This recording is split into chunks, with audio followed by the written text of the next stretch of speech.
Hello bachcho, let's read the question. The question says that a gaseous compound A decomposes simultaneously into a gaseous product B, C and D with the rate constant of 2 into 10 to the power minus 3 per second, 3 into 10 to the power minus 3 per second and 1.93 10 to the power minus 3 per second respectively. If only A was present initially at a pressure of 13.86 atm and the reaction is performed at a constant volume and a temperature, the initial pressures of in atm of B gas in the reaction mixture after 100 second from the start of the reaction is कहा गया कि A आपका convert हो रहा है किसमें आपका B में और B कन्वर्ट हो रहा है C में और C कन्वर्ट हो रहा है D में। ऐसा एक सीक्वेंस रिएक्शन है जिसके लिए रेट कांस्टेंट K1 K2 और K3 रिस्पेक्टिवली यहाँ पे वैल्यूज गिवन है।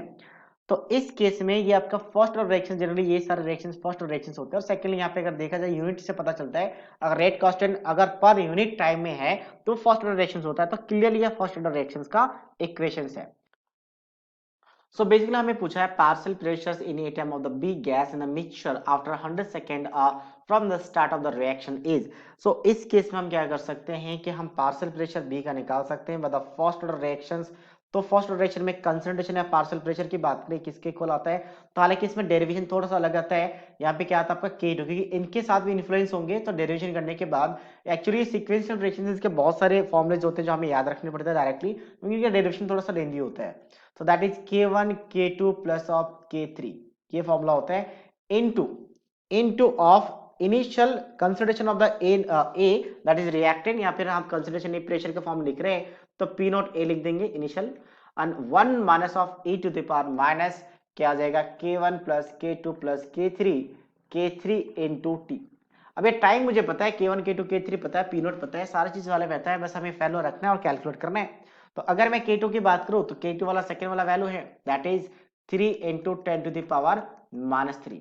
K1 K2 K3 की बात करें तो K1 कितना आपके पास 2 into 10 to the power minus 3, दूसरा वाला कितना है 3 into 10 to the power minus 3 और तीसरा वाला कितना आपके पास 1.93 into 10 to the power minus 3।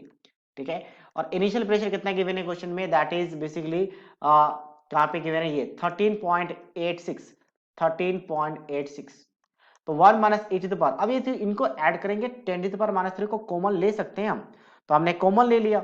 उसके बाद हम अगर इसको ऐड करेंगे तो 2 प्लस 3 5 5 1 6 तो 6.93 इंटू टाइम कितना आपका 100 है तो 100 से मल्टीप्लाई हो जाएगा तो ये हो गया 693।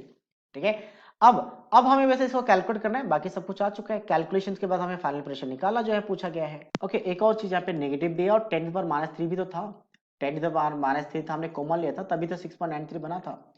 तो ये वैल्यू कैंसिल आउट हो जाएगा ये वाला एग्जैक्टली इसके साथ, तो यहाँ पे 10 पर -1 बचेगा और ये -1 यहाँ से मल्टीप्लाई होगा तो कितना बन जाएगा ये 0.963। तो ln2 का वैल्यू कितना होता है 0.963, तो यहाँ से 2 का वैल्यू कितना आ जाएगा so that will be equals to e to the power 0.963 by the property of log. तो इसका वैल्यू अगर इसकी अगर नेगेटिव लगा हुआ है तो इसका मतलब क्या आ जाएगा 1/2 is equals to e to the power minus of 0.693। ये बन गया।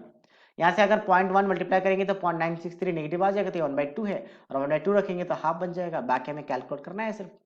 तो यहाँ से ओवरऑल देखा जाए तो कितना बचेगा 3 into 10 to the power -3 multiply 13.86 और मल्टीप्लाई यहाँ पे कितना बचा ये हाफ बन गया पूरा, तो 1 में से हाफ जाएगा तो हाफ बचेगा और डिवाइड हो जाएगा ये वाला हमने कितना कैलकुलेट किया था 6.93 इंटू 10 टू द पावर -3, तो ये एग्जैक्टली कैंसिल आउट हो जाएगा। तो अब हमें बस सिंपल कैलकुलेशन करना है, तो ये कैलकुलेट करने के बाद वैल्यू आ जाता है 2 atm। So that means 2 atm is the final answer of this question. So I hope you understood it well. All the best.